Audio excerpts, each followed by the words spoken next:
திருக்குறள் உலக பொதுமறை வாழ்வியல் கலை திருவள்ளுவர் அருளியது. வீடியோ படைப்பு தியாகராஜுலு காஞ்சி. அறத்துப்பால். அதிகாரம் 26 புலால் மறுத்தல். அதிகாரம் 26 புலால் மறுத்தல். ஆப்ஸ்டினன்ஸ் ஃப்ரம் ஃப்ளெஷ். திருக்குறள் 251 260. திருக்குறள் 251 தன்னோன் பெருக்கற்கு தான் பெரிது ஊனுண்பான் எங்ஙனம் ஆளும் அருள். முன்னுரை. மனிதனாக பிறந்த ஒவ்வொருவரிடமும் இருக்க வேண்டிய மிக உயரிய பண்பு அருள், கருணை ஆகும். தன் உடலை வளர்ப்பதற்காக மற்றொரு உயிரைக் கொன்று தின்னும் ஒருவனிடம் அந்த அருள் குணம் எவ்வாறு நிலைத்திருக்க முடியும் என்ற வினவலோடு இந்த அதிகாரத்தை வள்ளுவர் தொடங்குகிறார். தமிழ் சுருக்கம். தன் உடலை வளர்ப்பதற்காக மற்றொரு உயிரின் உடலை, இராச்சியை, உணவாக உண்பவன் தன் நெஞ்சில் கருணையை எவ்வாறு வளர்க்கவோ அல்லது ஆளவோ முடியும்? அவரிடம் அருள் இருக்காது.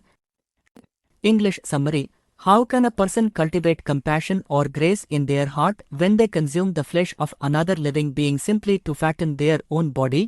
விரிவான பகுப்பாய்வு. தன்னோன், தன் ஊன், தன் உடம்பு, தன் தசை, பெருக்கற்கு, வளர்ப்பதற்காக, பெருக்குவதற்காக, தான் பெரிது ஓன், தான், தனக்கு வேறான மற்றொரு உயிரின் தசை, புலால், உண்பான், உண்பவன் எங்ஙனம் ஆளும் அருள். அவனால் எவ்வாறு அருளை ஆள, கைக்கொள்ள முடியும்? இலக்கண நய ஆய்வு. இக்குறளில் ஊன் என்ற சொல் இருவேறு அர்த்தங்களில் கையாளப்பட்டுள்ளது. முதலாவது, தன் ஊன் என்பது தன் உடலையும், பிறிது ஊன் என்பது விலங்கின் தசையையும் குறிக்கிறது. எங்ஙனம் ஆளும் என்ற வினா, அது முற்றிலும் சாத்தியமற்ற ஒன்று என்பதை வலியுறுத்தும் எதிர்மறை பொருளை உணர்த்தி நிற்கிறது. கருத்து மையக் கருத்து. சுயநலத்திற்காக பிற உயிர்களை வதைத்து உண்ணும் பழக்கம் உள்ளவர்களிடம் உண்மையான இரக்கமோ கருணையோ குடிபுகாது. விளக்கம். மனிதர்கள் தங்களுக்கு பசி நீங்கி உடல் வலிமை பெற இயற்கை தந்த எத்தனையோ தாவர உணவுகள், காய், கனி, தானியங்கள் இருக்கின்றன. அவ்வாறிருக்க தன் உடலை தடிமனாக்கிக் கொள்ள வேண்டும் என்ற ஒரே காரணத்திற்காக வலியற்ற பிற வாயில்லா பிராணிகளை வதைத்து அதன் தசையை உண்பது மிகக் கொடூரமானது. தன் வலியைப் போலவே பிற உயிரின் வலியையும் உணர்வதே அறிவு. அந்த அறிவு இல்லாதவனிடம் அருள் என்ற தெய்வீக குணம் இருக்க வழியில்லையோ? தத்துவ பகுப்பாய்வு. அறக்கோட்பாட்டின்படி அனைத்து உயிர்களும் சமமானவை. ஒரு ஜீவனின் வாழ்வுரிமையை பறித்து அதைத் தன் உடலாக மாற்றுவது ஆன்ம பரிணாமத்திற்கு எதிரானது. சுயநலத்தின் உச்சகட்டமே புலால் உண்ணல், கருணையின் உச்சகட்டமே புலால் மறுத்தல் என்ற தத்துவத்தை ஆழமாக பதிகிறது. திருக்குறள் 252 பொருளாட்சி போற்றாதார்க்கு இல்லை அருளாட்சி, ஆங்கில்லை ஊந்தின் பவர்க்கு. முன்னுரை. இவ்வுலகில் வாழ்வதற்கும் ஆன்மீக அற வாழ்வில் உயர்வதற்கும் தேவையான இருவேறு முதலீடுகளை, பொருள் மற்றும் அருள், ஒப்பிட்டு புலால் உண்பவருக்கு ஏற்படும் இழப்பை விளக்குகிறது. தமிழ் சுருக்கம். பொருளை சேமித்து பாதுகாக்காதவர்களுக்கு இவ்வுலக இன்ப வாழ்வு இல்லை. அதுபோலவே பிற உயிர்களின் ஊனை தின்பவர்களுக்கு அருள் தரும் மேலுலக இன்ப வாழ்வு, அருளாட்சி இல்லை. English summary. Just as those who fail to preserve wealth cannot enjoy material prosperity, those who feed on flesh cannot experience the realm of grace and spiritual bliss. விரிவான பகுப்பாய்வு. பொருளாட்சி போற்றாதார்க்கு இல்லை. செல்வத்தை முறையாக பேணிக் காக்காதவர்களுக்கு உலகியல் நிர்வாகமோ அல்லது உலக இன்பமோ இல்லை. அருளாட்சி ஆங்கில்லை. அதேபோல அருளின் வழியிலான நல்வாழ்வு அங்கில்லை. ஊந்தின் பவர்க்கு. பிற உயிர்களின் மாமிசத்தை உண்பவர்களுக்கு. இலக்கண நய ஆய்வு. பொருளாட்சி மற்றும் அருளாட்சி ஆகிய இரண்டு சொற்களையும் வள்ளுவர் இணைத்து உவமை நயம்படக் கூறியுள்ளார். ஆங்கு என்பது அதைப் போலவே என்ற உவம உருவாக செயல்படுகிறது. கருத்து மையக் கருத்து. பொருளற்றவனுக்கு இவ்வுலகம் இல்லை. அருளற்றவனுக்கு, புலால் உண்பவனுக்கு அவ்வுலகம் அல்லது ஆன்மீக உலகம் இல்லை. விளக்கம். ஒருவன் பணத்தை வாரி இறைத்து சேமிக்காமல் போனால் எப்படி ஏழையாகி துன்பப்படுவானோ அதேபோல புலால் தின்னும் மனிதன் பிற உயிர்களை வதைப்பதன் மூலம் தன் புண்ணியத்தையும் அருள் நெஞ்சத்தையும் இழக்கிறான்.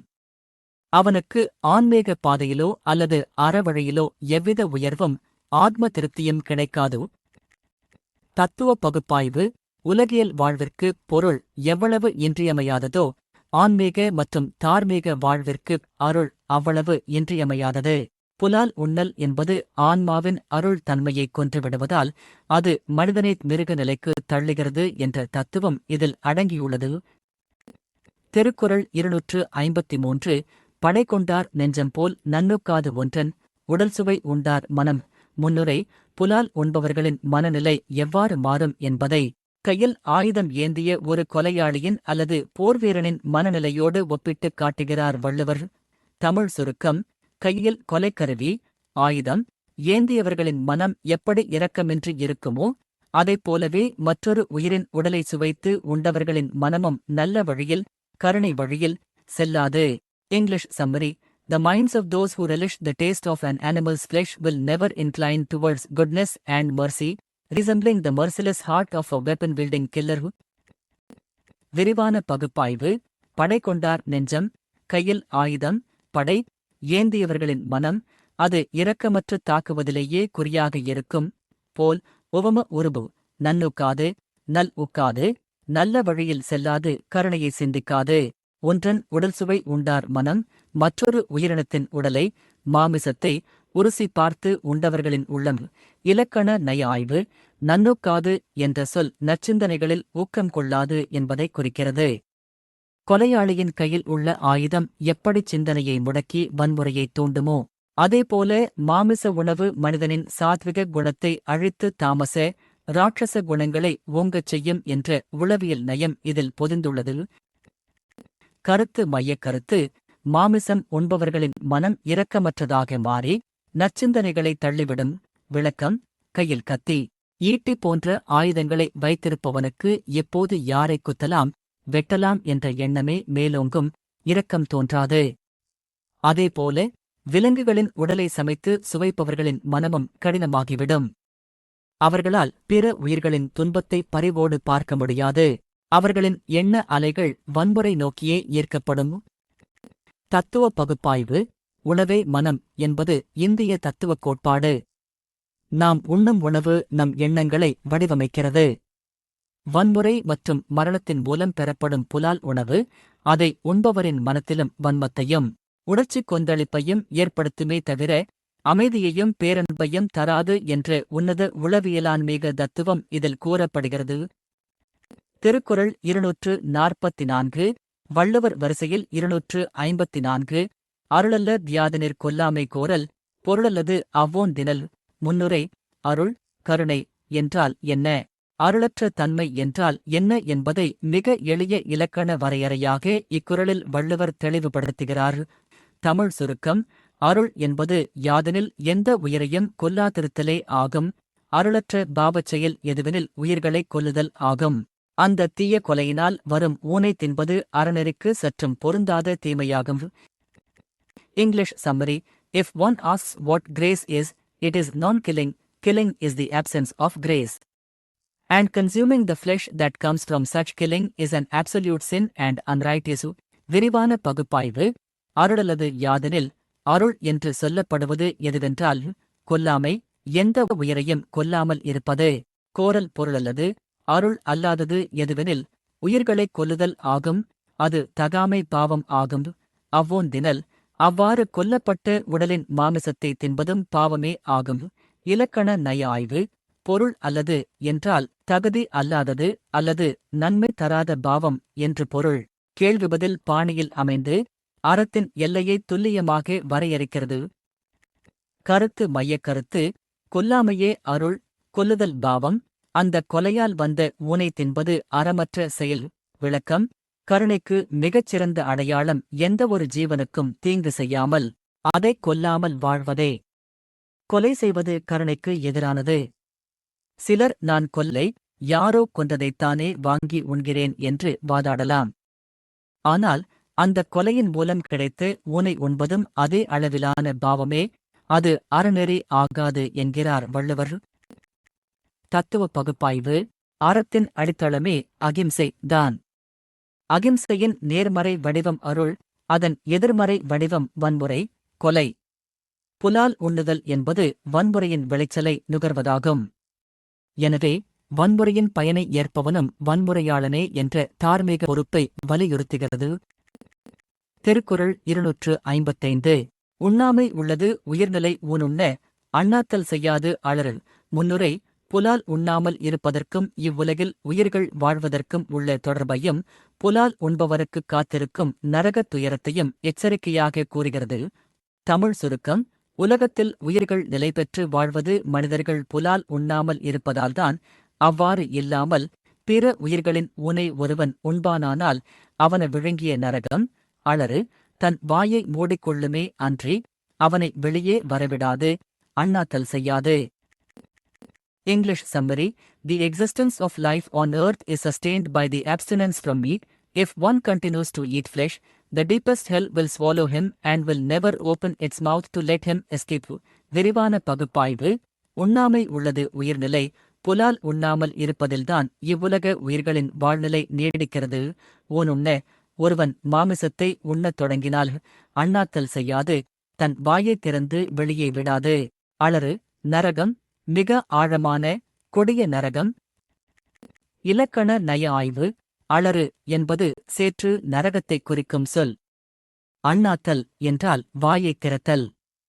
நரகம் தன் வாயைத் திறந்து இவனை விழுங்கிவிட்டு மீண்டும் இவன் தப்பித்து விடாதபடி வாயை மூடிக்கொள்ளும் என்ற உருவக நயம் அச்சுறுத்தும் வகையில் அறத்தை வலியுறுத்துகிறது.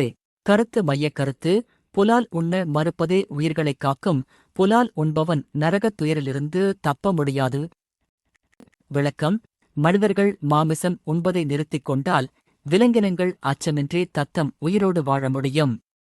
அவ்வாறின்றி தன் நாக்கின் சுவைக்காக பிற உயிர்களைக் கொன்று தின்பவன் தான் செய்த பாவத்தின் காரணமாக கொடிய நரகத்தில் வீழ்வான். அந்த நரகம் அவனை திரும்ப பூமிக்கு வரவிடாமல் இதமாகத் தண்டிக்கும். தத்துவ பகுப்பாய்வு: காரணகாரிய தத்துவத்தின் லா ஆஃப் கர்மா படி நாம் பிற உயிர்களுக்கு கொடுக்கும் வலியும் மரணமும் பல மடங்காக நமக்கே திரும்ப வரும்.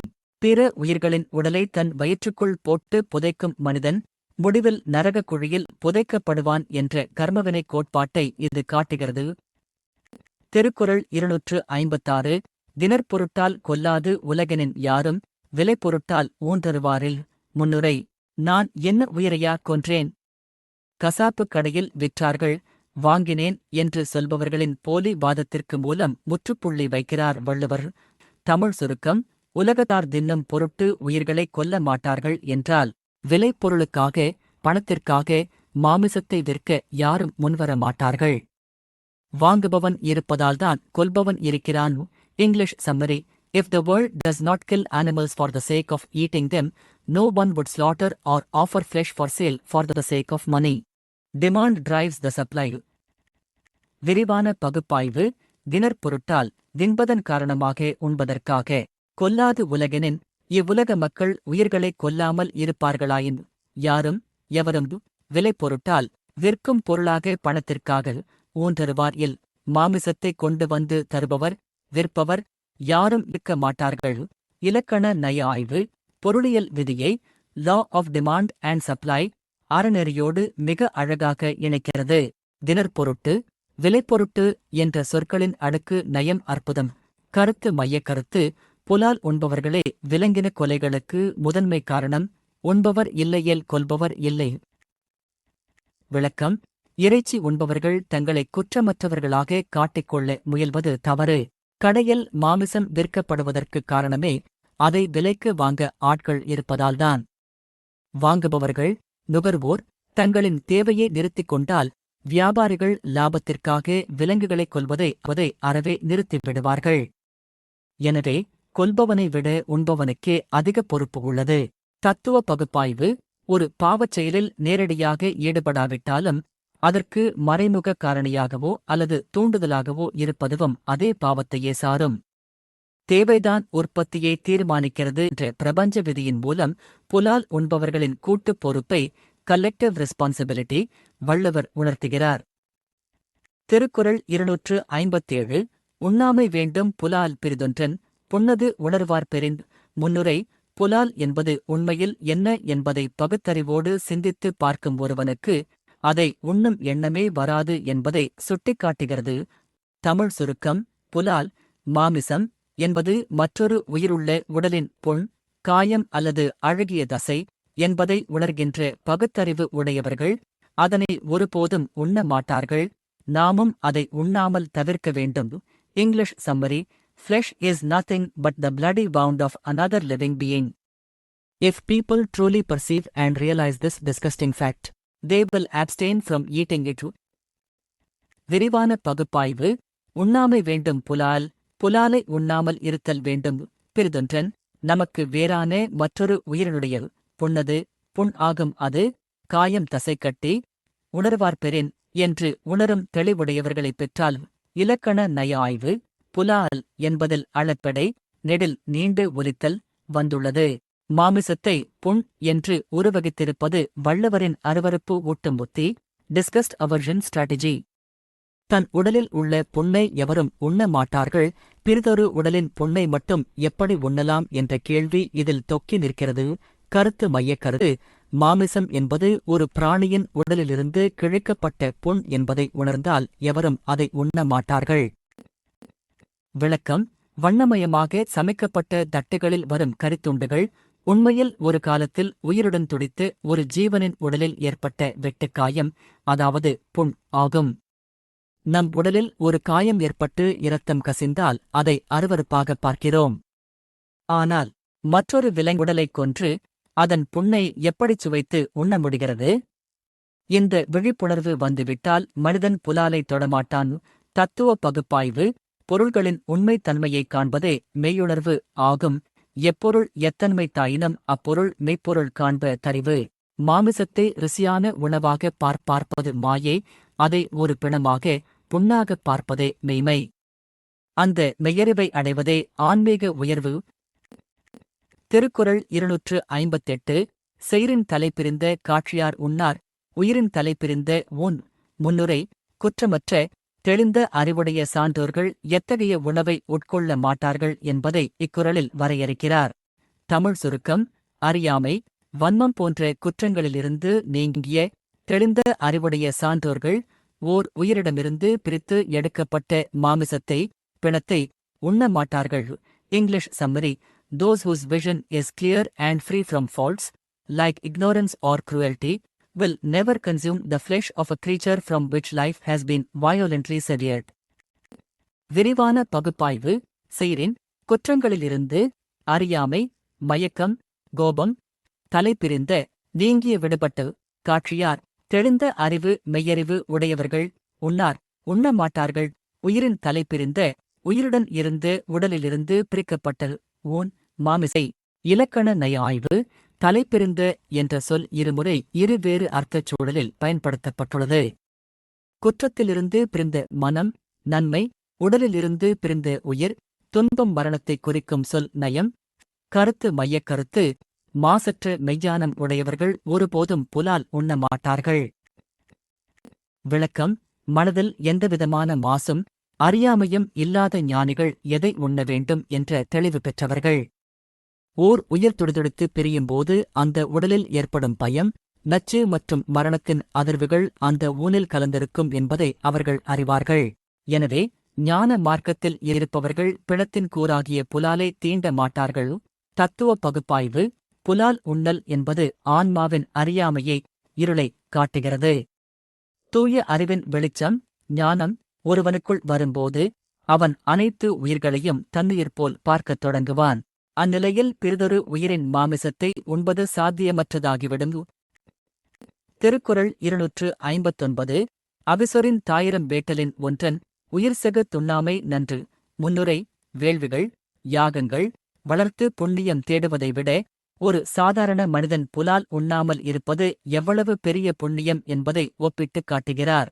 தமிழ் சுருக்கம்: நெய் முதலான நறுமணப் பொருட்களை நெருப்பில் சொரிந்து 1000 யாகங்களை செய்வதைக் காட்டிலும் ஒரு விலங்கின் உயிரைக் கொன்று அதன் ஊனை உண்ணாமல் வாழும் அறநெறி மிகச் சிறந்தது. English summary: Abstaining from killing a living creature and eating its flesh is far better and merit-yielding than performing 1000 sacrificial fires, yagas, by pouring ghee into them. விரிவான பகுப்பாய்வு: அவிசொரிந்து யாக நெருப்பில் நெய் மற்றும் ஹவிஸ் உணவுப் பொருட்களை இட்டு 1000 வேட்டலின் 1000 வேள்விகளை, யாகங்களை செய்வதைக் காட்டிலும் ஒன்றன், ஏதேனும் ஓர் உயிரினுடைய உயிர் செகுத்து உயிரைக் கொன்று உண்ணாமை நன்று.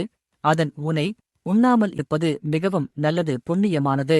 இலக்கண நய ஆய்வு 1000 வேட்டல் என்ற பெரும் சடங்கை விட ஒன்றன் உண்ணாமை என்ற தனிமனித ஒழுக்கம் மேலானது என்று காட்டியதில் வள்ளுவரின் புரட்சிகரமான சிந்தனை நயம் விளர்கிறது. சடங்குகளை விட ஜீவகாருண்யமே முதன்மையானது என்பதை உணர்த்துகிறார். கருத்து மையக் கருத்து 1000 ஆடம்பர யாகங்கள் செய்வதை விட புலால் உண்ணாமல் வாழும் எளிய கருணை வாழ்வே மிக உயரிய அறம். விளக்கம்: பண்டைய காலத்தில் புண்ணியம் பெறுவதற்காக பெரும் பொருட்செலவில் யாகங்கள் செய்வது வழக்கமாக இருந்தது. ஆனால் வள்ளுவர் அத்தகைய 1000 யாகங்களை விடவும் எந்த உயிரையும் கொல்லாமல் புலால் உண்ணாமல் இருக்கும் ஒரு சாதாரண மனிதனின் ஒழுக்கமே இறைவனுக்கு உகந்தது என்கிறார். வெளிப்படையான சடங்குகளை விட அகத்தில் தோன்றும் கருணையே உண்மையான ஆன்மீகம். தத்துவ பகுப்பாய்வு சடங்கு சார்பான மதக் கோட்பாடுகளைத் தாண்டி ஜீவகாருண்யம் என்ற பிரபஞ்ச அறத்தை முன்னிறுத்துகிறது. பிரபஞ்சத்தின் ஆகச்சிறந்த வழிபாடு அதன் படைப்புகளுக்கு தீங்கு செய்யாமல் இருப்பதே என்ற தத்துவ உண்மையை இது பறைசாற்றுகிறது. திருக்குறள் 260 கொல்லான் புலாலை மறுத்தானைக் கைகூப்பி எல்லா உயிரின் தொழும். முன்னுரை புலால் மறுத்தல் அதிகாரத்தின் இறுதிப் பாடலான இதில் புலால் உண்ணாத ஒருவனுக்கு இவ்வுலகில் கிடைக்கும் மிக உயரிய மரியாதையையும் தெய்வீக நிலையையும் கூறி வள்ளுவர் அதிகாரத்தை நிறைவு செய்கிறார். தமிழ் சுருக்கம்: எந்த உயிரையும் கொல்லாதவனாகவும் பிற உயிர்களின் மாமிசத்தை உண்ண மறுப்பவனாகவும் வாழ்கின்ற ஒரு உன்னத மனிதனை இவ்வுலகில் உள்ள அத்தனை உயிர்களும் கைகளை குவித்து தெய்வமாக நினைத்து வணங்கும். English summary: All living beings in this world will fold their hands and worship a person who does not kill any life and completely abstains from eating flesh. விரிவான பகுப்பாய்வு கொல்லான் எவ்வுயிரையும் கொலை செய்யாதவன், புலாலை மறுத்தானை, புலால் உண்பதை வெறுத்து ஒதுக்கியவனை, கைகூப்பி கைகளை வணக்கமாக குவித்து எல்லா உயிரும் தொழும். மனிதர்கள் மட்டுமன்றி உலகில் உள்ள அத்தனை ஜீவராசிகளும் விலங்குகள் பறவைகள் உட்பட தெய்வமாக தொழும். இலக்கண நய ஆய்வு எல்லா உயிரும் தொழும் என்ற பிரயோகம் மிகவும் ஆழமானது. மனிதர்கள் மட்டுமன்றி பொதுவாக மனிதனைக் கண்டு அஞ்சும் விலங்கினங்கள் கூட இத்தகைய கருணையாளனைக் கண்டால் அச்சமற்று அன்போடு நெருங்கும் என்ற இயற்கை நயம் இதில் விவரிக்கப்பட்டுள்ளது. கருத்து மையக் கருத்து கொல்லாமையையும் புலால் மறுத்தலையும் கடைப்பிடிப்பவன் எல்லா உயிர்களாலும் வணங்கப்படும் தெய்வத்திற்கு நிகராவான். விளக்கம்: யார் ஒருவன் தன் வாழ்நாளில் எந்தவொரு பிராணிக்கும் தீங்கு செய்யாமல் இறைச்சி உண்பதை தவிர்த்து வாழ்கிறானோ அவனிடமிருந்து வன்முறை அதிர்வுகள் வராது. அவனைக் காணும்போது சிங்கமோ புலியோ அல்லது எளிய பறவைகளோ கூட தங்களுக்கு பாதுகாப்பு இருப்பதை உணரும். அத்தகைய மகானை மனிதர்கள் மட்டுமன்றி இயற்கையும் அதில் உள்ள பிற உயிர்களும் கைகூப்பித் தொழும் அளவுக்கு அவன் உயர்ந்து விடுகிறான்.